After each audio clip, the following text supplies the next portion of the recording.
Bonjour à tous, je suis ravie d'être avec vous pour ce JT du jeudi 9 avril. Toutes les heures à partir de 18h, retrouvez l'essentiel de l'actualité du Grand Grenoble. Stop aux nuisances sonores. La journée, la ville de Grenoble prend un arrêté pour protéger le sommeil des soignants et les télétravailleurs.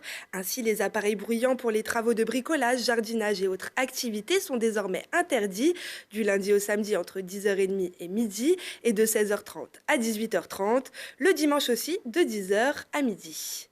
On connaît la difficulté des EHPAD en ces temps de crise sanitaire. En Auvergne-Rhône-Alpes, près de la moitié des EHPAD ont signalé des cas possibles ou confirmés du Covid-19 parmi les résidents ou le personnel. En Isère, au 5 avril, 297 cas étaient recensés pour 29 décès en établissement. À Voiron, la résidence de la Tourmaline a la chance d'être épargnée. Point sur leur situation actuelle. Nous avons depuis le 8 mars activé le plan bleu conformément à la recommandation de l'Agence régionale de santé. Chaque résident donc, est installé dans sa chambre. Les personnels travaillent par étage et également au sein de l'unité psychogériatrie dans un environnement confinés spécifiquement dans ce secteur. Nous avons mis en place de nouveaux dispositifs d'organisation. Nous avons également mis en place au niveau de l'accueil de notre établissement un registre où chacun des personnels et des visiteurs à la marge, c'est-à-dire médecins traitants ou infirmières de laboratoire, émarge en entrant, prend sa température, voilà, ceci afin de vraiment répondre le plus conformément possible, afin de préserver tout risque d'entrée du virus au sein de la structure. Nous avons réalisé 4 tests de dépistage, un auprès d'une résidente qui a été hospitalisée et 3 auprès de professionnels de notre établissement. L'ensemble de ces prélèvements nous sont revenus négatifs. En ce qui concerne la campagne de dépistage, nous attendons les recommandations d'organisation de notre ARS, mais à ce jour, sachez qu'en ce qui concerne les résidents, il existe une équipe mobile de prélèvement via le CHU de Grenoble qui peut intervenir à tout moment si nous les sollicitons. Concernant le lien social, les résidents de la Tourmaline peuvent contacter leur famille via des tablettes ou par téléphone. Ils sont aussi en contact avec les enfants de l'école de la Brunerie qui les soutiennent à travers des dessins. À l'échelle départementale, l'Isère déploie le dispositif de visioconférence Ilio, le spécialiste du numérique au service du grand âge. Pas d'inquiétude pour les abonnés du SMIC qui seront dédommagés. Les différents services de mobilité de l'aire grenobloise mettront en place des mesures tarifaires pour les usagers. Il sera par exemple question d'une prolongation de 60 jours pour les abonnés annuels au réseau TAG ou encore un prolongement équivalent à la durée du confinement pour les adeptes des métro-vélos si leur abonnement était en cours de validité au 17 mars 2020. Désormais, tous les laboratoires, y compris vétérinaires, sont autorisés à effectuer les tests de dépistage au coronavirus, mais doivent encore être saisis par le préfet pour pouvoir les faire. En attendant, direction un laboratoire qui effectue déjà ces tests depuis le début de la crise sanitaire. On en est à peu près aujourd'hui à plus de 1200 tests réalisés sur l'ensemble de nos sites. Nous avions commencé avec un nombre de tests un peu limité au début. Le nombre de patients pris en charge était de l'ordre de 10 à 20 par jour. On est monté jusqu'à une vingtaine de prélèvements jour sur chacun de nos sites respectifs. On constate une décélération actuelle. On est plus autour de 10 à 15 prélèvements par jour sur chacun des sites, avec là aussi une décélération en termes de nombre de résultats positifs qui nous reviennent. Donc ces résultats sont encourageants.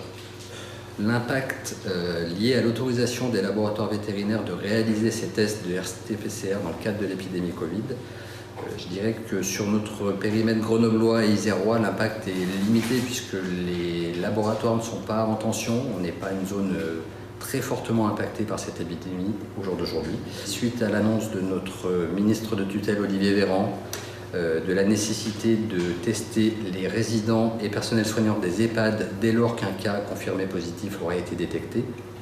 Là, ça représentera un volume d'activité conséquent pour lequel les laboratoires vétérinaires seront peut-être d'une aide effectivement importante. Et le laboratoire vétérinaire départemental de l'Isère attend le feu vert de la préfecture pour effectuer ces tests de dépistage. Nous y reviendrons.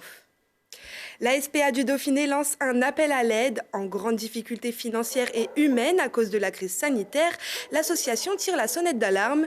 Le manque à gagner des recettes s'estime à environ 30 000 € si le confinement dure jusqu'à la fin du mois d'avril. Elle lance donc une cagnotte en ligne sur la plateforme Litchi et demande une dérogation pour relancer l'adoption des animaux et ainsi éviter leur euthanasie.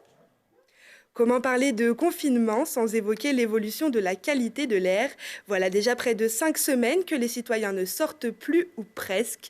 Mais quel impact sur l'agglomération grenobloise? On en parle avec Atmo.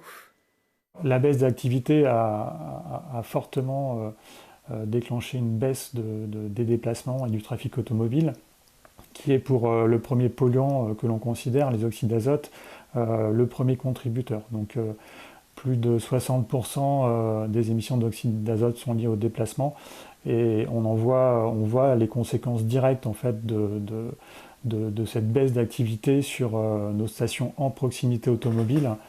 C'est aussi observable sur nos stations qui sont en fond urbain avec d'autres influences.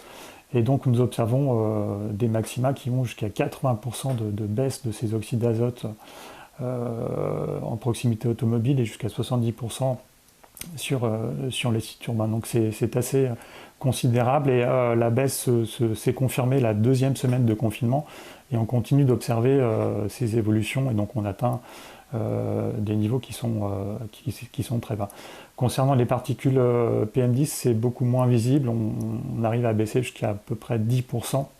Et c'est lié au fait que ces particules, les émissions de ces particules sont liées à plusieurs sources et donc le trafic automobile n'est pas la première source, c'est plutôt le chauffage résidentiel au bois qui représente une source importante et qui en cette période où il fait encore un peu frais durant les nuits, donc c'est une activité qui est encore pratiquée et du fait du confinement, on observe parfois même des élévations de ces niveaux de ces particules dans l'air.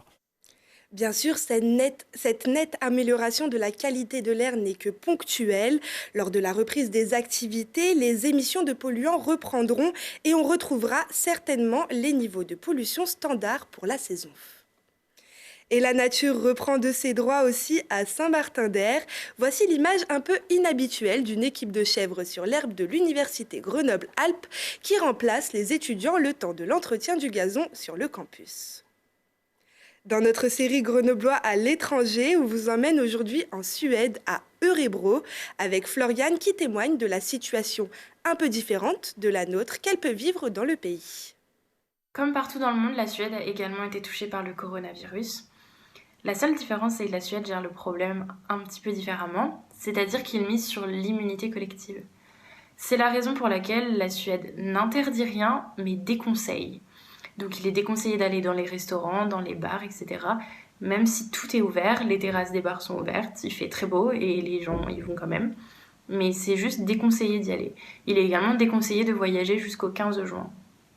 Cependant, c'est pas interdit. Les seules interdictions qu'on a, c'est les regroupements de plus de 50 personnes et les lycées et les universités qui sont fermés et qui ont des cours par correspondance. Les Suédois ont confiance en leur gouvernement et croient en leur gouvernement et donc c'est la raison pour laquelle le gouvernement n'a pas besoin d'avoir des restrictions importantes parce que les Suédois les suivent et s'auto-confinent. Donc de même, ils ont décidé de ne pas sortir et de respecter toutes les règles sanitaires qui étaient conseillées. Par contre, c'est vrai que c'est un petit peu bizarre de voir les gens au bord du lac en famille en train de faire des pique-niques, des barbecues. Surtout quand on connaît la situation en France et dans le monde et les restrictions et quand on voit nos amis confinés. C'est vrai que pour nous, ça nous fait un peu bizarre, mais les gens sont dehors et vivent absolument normalement. Donc on n'a pas du tout l'impression de subir une crise sanitaire mondiale. Mais c'est vrai que les gens respectent quand même, par exemple, les 2 mètres d'écart au supermarché, etc. Mais tout le monde vit normalement, donc c'est un petit peu bizarre, mais ça va. On fait juste plus attention. J'aurais pu rentrer en France, mais j'ai décidé de ne pas rentrer parce que mon contrat de travail continue et donc je préfère rester en Suède. Et c'est pas très sage de prendre les avions et d'aller dans les aéroports en ce moment. Donc c'est la raison pour laquelle j'ai décidé de rester en Suède. Et demain, direction l'Angleterre, à Londres, pour le dernier épisode de notre série Grenoblois à l'étranger de cette semaine. Demain à 21h, retrouvez aussi un documentaire sur l'affaire Cécillon, du nom de ce rugbyman isérois, capitaine de l'équipe de France au début des années 90, qui a tué sa femme en août 2004. En voici un extrait.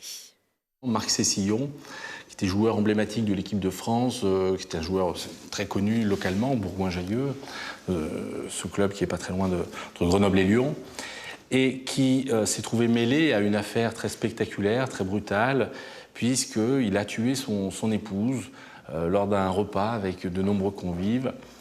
Et les faits se sont déroulés devant un parterre médusé, qui ont vu une scène de ménage classique, une dispute en apparence. Marc Cécillon s'en va et il reviendra quelques temps plus tard, armé d'un pistolet chargé, et tirera à plusieurs reprises sur son épouse, la tuant. Ce dossier, vous l'imaginez, a fait l'effet d'une bombe.